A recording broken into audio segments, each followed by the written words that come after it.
Howdy guys, lovely to see you all again. I was going through some old lessons and I found I Believe in a Thing Called Love by the Darkness, and I was like, this is terrible, Christopher, you can do a lot better than that. So I'm redoing it again today in HD with tabs, and also one thing I never did was the second solo. Was up with that. So as soon as I finish this one, I'll get cracking on the second one and upload it. But without further ado, let's have a look at the first solo from I Believe in a Thing Called Love by the Darkness.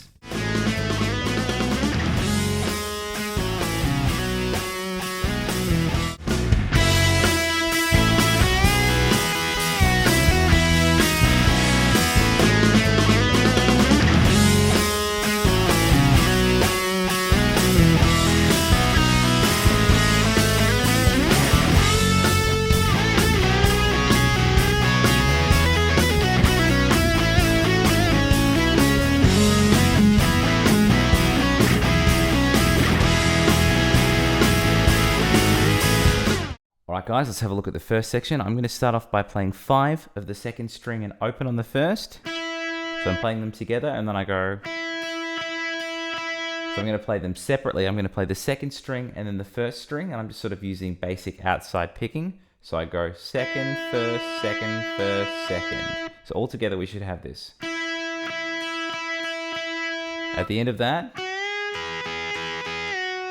very similar timing. I've got a bend from 7 of the second string, and then I've got a cheeky pinky coming in underneath to 7 of the first, and I'm going to sustain that bend at the top in a very kind of Angus Young style idea. So I do the bend up, and then I'm going from that held note, I'm going to pick the second string again, and then play that pinky note on the first string. At the end of that, I'm going to hit the bend from the top, and then bring it down. At the end of that, I've got a hammer on from 5 to 7. So let's have a look at what we've got from the start. Hopefully that's making sense. I'm going to go back to the 5 of the second string and keeping it arched because I will be drifting between the second and the open first. I'm going to play 5, open on the first, then the same idea from the 4th fret, and the same idea from the second. And then just an open second string with nothing in between it. At the end of that, I'm going to play 1, 2, 4, 4 on the third string, and then I hit it a third time and kind of just slide off into nothingness. So that most recent chunk goes, and that's all of the first section. Let's go right back to the start and play it relatively slowly, and then we'll do it again even slower with some tabs.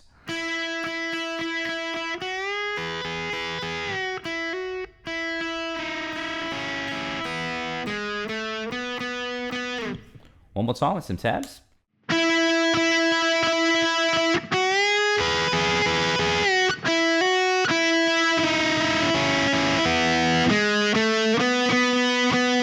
Okay, so the second section is going to start off with a hammer on from 4 to 6 on the 4th string. And then I hit it again. So from that 6th fret. And then what I'm doing here is I'm doing a pull off from 6 to 4 and then sliding to 2. All together we should have this. And that little phrase is going to end on that C sharp note on the 4th fret of the 5th string. At the end of that,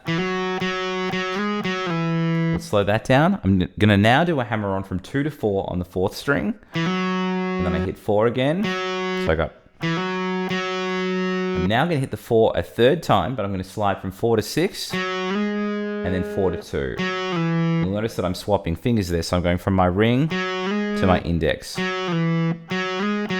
So the most recent phrase, hopefully that's all making sense. Let's go right back to the start of the section and then we'll add the last chunk to it.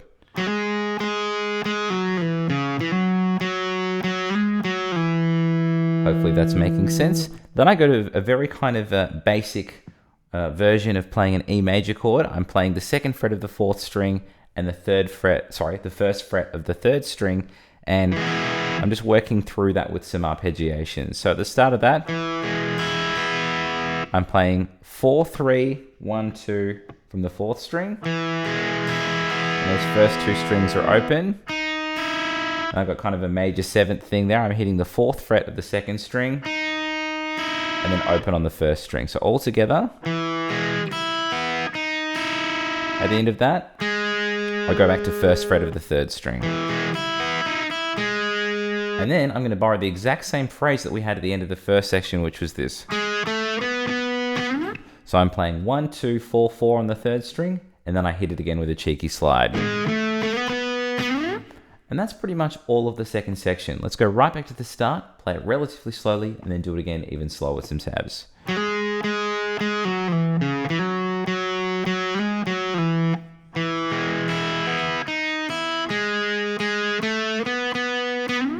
One more time with some tabs.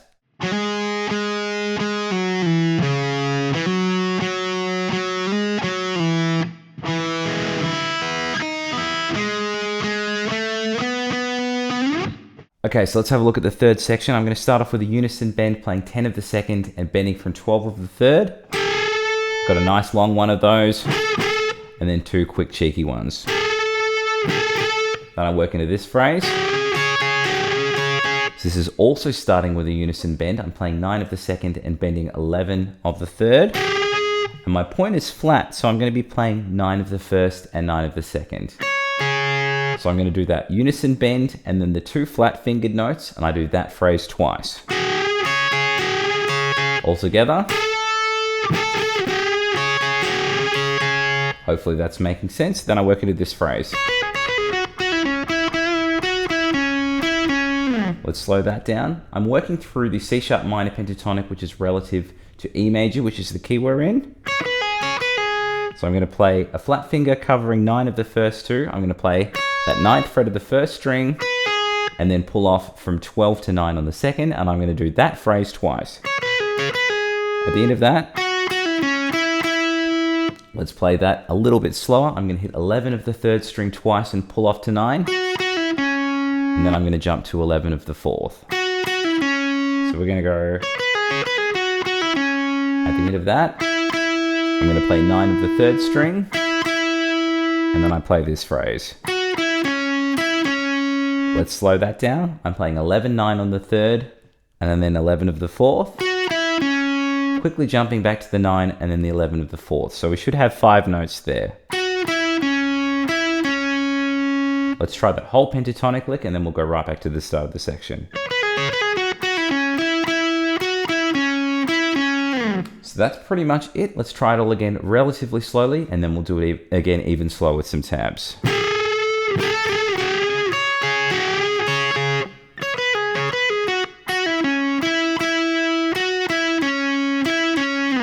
One more time with some tabs.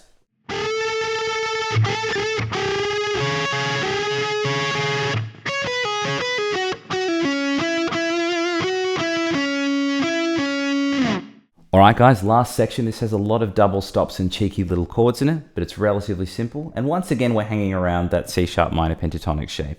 I'm going to start off with a hammer on from 9 to 11 on the 5th. And then I play a flat finger covering 9 of the middle 2 strings for my first cheeky double stop. I'm going to jump back up to 11 of the 5th string and then play that double stop on the middle 2 strings twice now. At the end of that, I'm going to add in one more 11 of the 5th string and play that middle 2 strings double stop again. So this is what we should have thus far.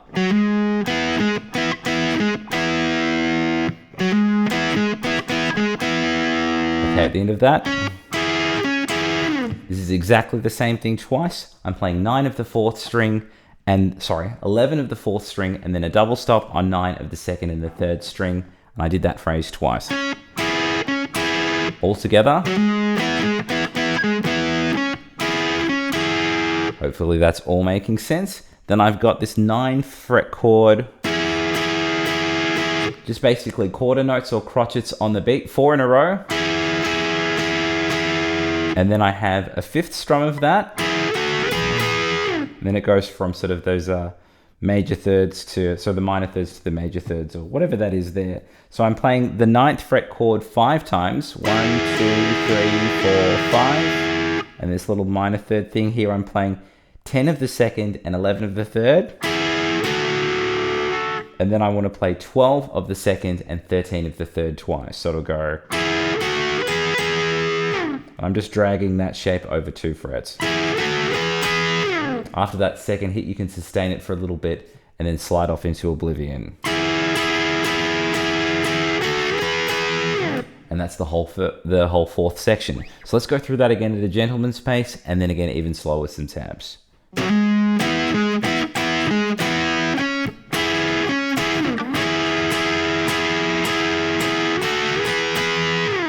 One more time with some tabs.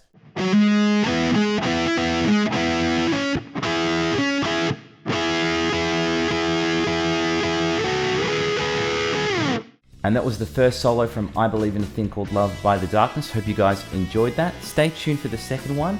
And a couple of things, if you could check the links in the description box to my Facebook group, chuck a like there, my Patreon. I also have a course on Udemy, and I've just released a book, which I will be putting a link to in the description box. And this is what it looks like. It's a delightful shred book called Ultimate Shred Machine. I think a lot of you will get a lot out of that. Anyway, alas, I will see you guys all very soon.